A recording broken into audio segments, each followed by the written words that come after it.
Be fun. Do they still have Sean Livingston or no? I think they do. Yeah, They do, right? They should have stolen. But I'm gonna probably have to go opposite of you, Jacob, because the reason why I feel like a guy like Darren Williams is really gonna play better. I mean, it's his first finals trip. That is true. He's gonna have a chip on his shoulder. He's a former starter in this league. You know what I mean, for the Dallas Mavericks compared to anyone could start for the Dallas Mavericks. Yeah, I understand, but he's not shy of scoring the basketball and facilitating. You know, I mean, I think he has more experience than Livingston. You know, considering the fact, I mean, Livingston was a former net too, just like Deron Williams. They were teammates. But it's like, when he had his years back in Utah, I mean, if he can bring that back to the finals, I think he'll become clutch. That's 15 points, 12 points. I know, but I feel like if he averages 12 points a game, gives productive numbers, assist-wise, and maybe some steals, I mean, I think he's going to be a big factor, especially Kyle Korver. I was just about to say that. That is one thing that the Cavs have on the Warriors, a three-point shooter off the bench. That's true, yeah. If the Warriors added a sharpshooter, like hypothetically a name that we heard maybe going to the Knicks, J.J. Redick, they've been able to swing that trade. I like the sound of that. Oh. That would be scary. Scary. Yeah, it's true. I mean... But you know who they had last year, though? I think they should have kept Barbosa. Leandro Barbosa? I think he was really good for that team, man. But, yeah. He got more money. That's like Dellavedova. That's like a situation like that. Yeah, that's a huge... Well, I didn't think he belonged there They got more money, so they decided to leave because they won their ring. They got their ring. I feel you, yeah. I just think that's close because they have depth on both sides. I mean, like you alluded to Kyle Korver, Richard Jefferson, Deron Williams. I loved him when he was a net, by the way. One of the greatest nets of Richard all Jefferson. time. Oh, yes, of course. Deron Williams. I mean, I just think a lot of these guys are solid role players. They don't have to do anything spectacular. Just keep one of the starters on the floor and put them around him. I think they can put up some points. I think this is going to be the closest matchup, just the bench. This is going to be fun. That's true. This is going to be a fun series. Last, but definitely not least, make your picks, guys. Who do you have? I'm going to just have to go with the Cavaliers for right now because I feel like LeBron James is really on another level. Like Brad Stevens even said it himself. He's just gotten better over the years. I mean... Well, Stevens had to say something. His team was humiliated. I mean, I'm just saying, but if you look at it from a perspective, from a fan, coach, you just have to say LeBron's getting better. I was just about to say That's true. It's funny. There was a picture, there was a video by that made its way... it made its way around the internet. They're hanging up They're hanging up to the rafters. We were not swept by the Cavaliers. That was funny. Oh, yeah. That At least was they didn't good. get swept. Dominic, who do you have? I have Golden State in 7. Ever since they added Kevin Durant in the offseason, I don't know. I've just always been high on the Warriors, and I think it's definitely going to be a fun series. It's actually going to... I mean, I hope there's no, 5-game series or anything like that because that would just be terrible for the NBA, but... And I don't think there will be. No, neither do I. At minimum, I see this series going 6. Minimum. Yeah. Eric, who do you have? Why not have another 7-game series going in the Cavs' favor? I think that this whole season, especially the mid-season acquisitions, were just to gear up for the NBA Finals, how they can compare with Golden State, and I think Cleveland can do it. I'm going to pick Cleveland in 7. Well, that was the only reason why the Warriors got Durant. Yeah. To make LeBron work hard. I got to be honest with you guys. I'm going with the Warriors. I've got him in 7 games. I think that this series is going to come down to one thing and one thing only. 3-point shooting. Yeah. Perimeter basketball. And the Warriors just have that the better perimeter defense. Spades. Yeah, exactly. Okay, gotcha. Exactly. So, switching gears, staying in basketball, the Magic hired Jeff Weltman to be their president of basketball operations and John Hammond to be their GM.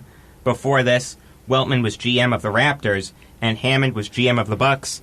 What do you guys think of Orlando's new hierarchy? They're coming from good franchises. They did put some pieces together. I mean, I think it's going to be a great fit, especially in Orlando, a team that's been declining in years. You got rid of Tobias Harris, who I thought was one of their best players at shooting guard. I mean... More small forward. Excuse me. And you got rid of Ibaka mid-season to go to the Raptors, which was already a playoff contending team. Did they get a lot for that deal? They got Terrence Ross. And a first-round pick. Okay. Yeah, it was the Raptors' first-round pick. Oh, so it's going to be late in the... So it was like in the 20s. I mean, I think it's... And Terrence Ross is a solid player, but he is. Every team needs assets. That's true. Exactly. But I think it's going to be a good fit. They have to, keep working to get to that ultimate level to be the best in their division. And the Magic do have some nice young pieces. They do. I like Definitely. Elfrid Payton. Aaron Gordon's a beast. I love him. Yeah. They have a fun and exciting team. Aaron Judge's lookalike.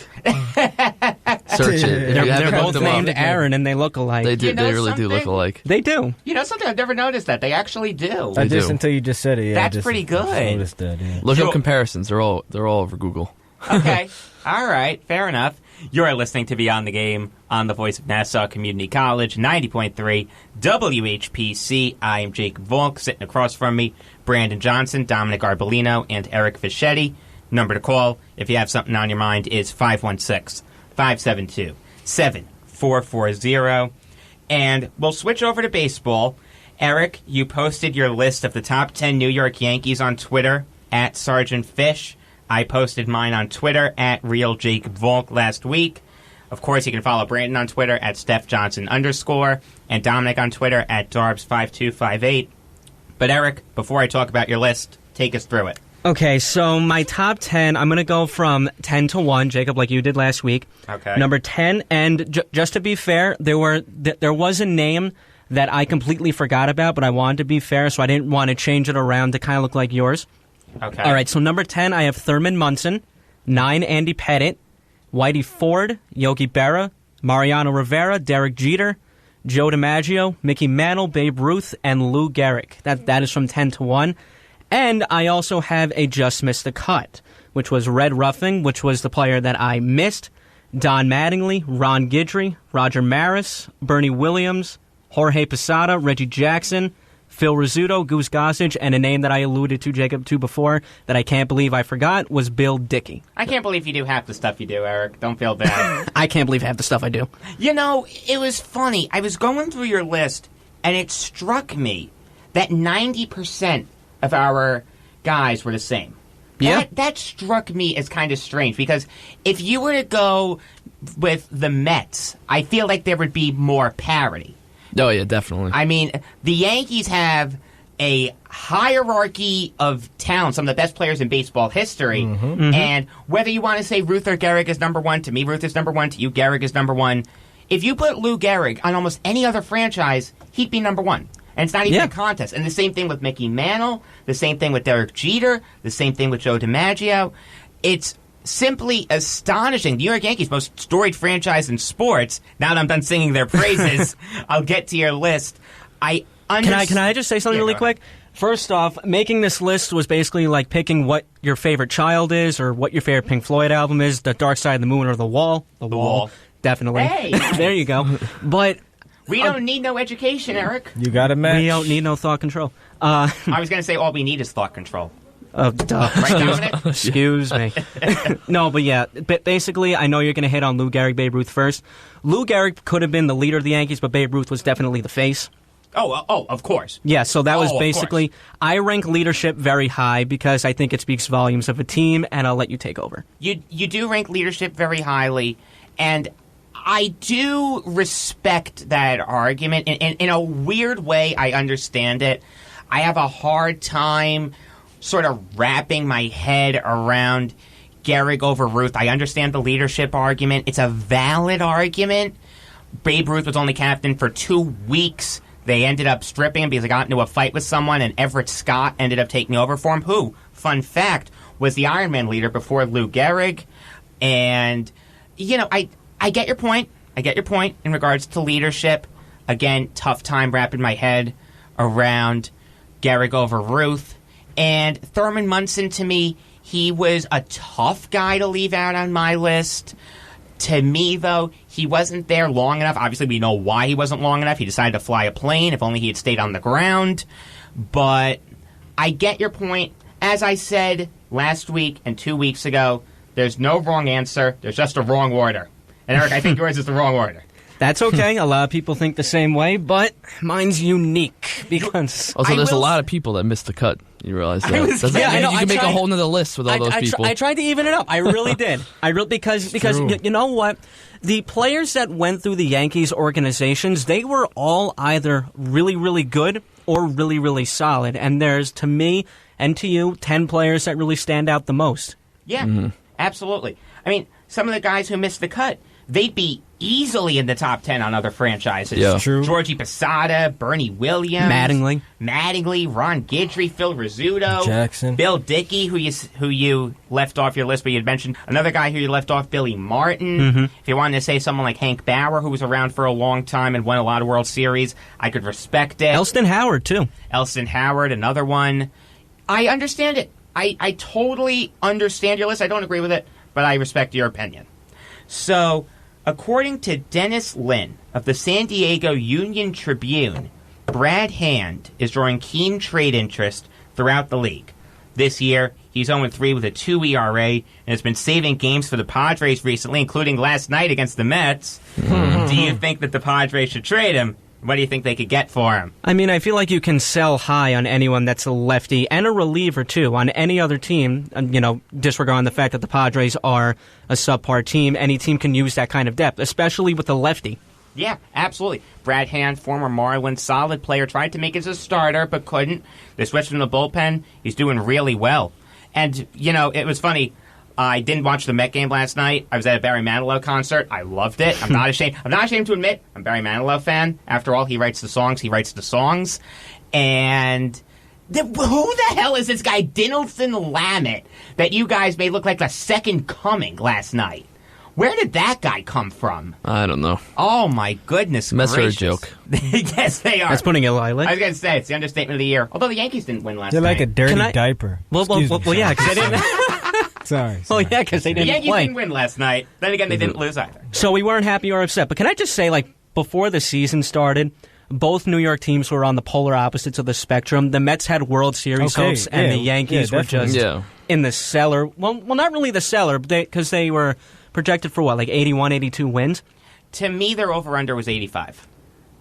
Okay. I Yankees. saw a couple that said 82, which was even. I know Evan Roberts had them going 79 and 83. So that was a little low to me. Wow. But I don't know about that. I understand why he did it. I totally understand why he did it. It was the pitching. The pitching was the huge question mark. And they've been doing well. They've been coming around, too. Oh, my goodness gracious. All right, we got to take a quick break. Don't go anywhere, because we will have an exclusive interview that Dominic, Eric, and yours truly did with Hanson Alexander, the author of The Life and Trials of Roger Clemens, baseball's Rocket Man, and the questionable case against him, coming up next on Beyond the Game on the Voice of Nassau Community College, 90.3 WHPC. My name is Meera Batra, and this is how I live united. Many families have come to America for a better life. I advocate for these families with United Way. United Way empowers them to see opportunities available. We help them get involved with their kids' schools and network within the community. My name is Meera Batra. I help families see opportunity and succeed. I don't just wear the shirt, I live it. Give, advocate, volunteer, Live United. Go to liveunited.org. Brought to you by United Way and the Ad Council. You know the feeling when you hear sounds of hip-hop and reggae? Well, you're in for a treat. It's flavorful, extraordinary, and mind-blowing. It's saucy. Tune into It's Saucy, where I cook up and dish out the latest news in hip-hop and reggae. There will be interviews with artists and students, along with trending topics on Twitter, Instagram, and Snapchat. This is your voice for all things saucy. Ooh, saucy. You don't want to miss out. This is DJ Steph. Listen to me on Wednesday nights at 9 o'clock here on the Voice of Nassau Community College, 90.3 WHPC. Oh, hi. Do you know what this is the sound of? It's the sound of me getting rewarded for doing my part to prevent wildfires. See, right now I'm getting a big, remarkably heartfelt bear hug from Smokey Bear. Thanks, big guy. And now we're shaking. Okay. First, I made sure there were no low-hanging branches when I set up my campfire. Hey, Smokey, let me down for just a second. I need to make sure everyone can hear this. There we go. Then, when we were packing up to leave, I drowned out my campfire, stirred it, drowned it out again, and then made sure to feel it if it was cold. Oh, Smokey Bear really loves it when you do that, don't you, Smokey? Oh, he lets his hugs do the talking. Visit SmokeyBear.com to learn tips to prevent wildfires. Brought to you by the U.S. Forest Service, your state forester, and the Ad Council. Only you can prevent wildfires. All right, we're back on Beyond the Game on the voice of Nassau Community College, 90.3 WHPC. I am Jacob Volk. Sitting across from me, Dominic Arbolino and Eric Fischetti. And we are fortunate enough to be joined by Hanson Alexander, the author of The Life and Trials of Roger Clemens, baseball's Rocket Man.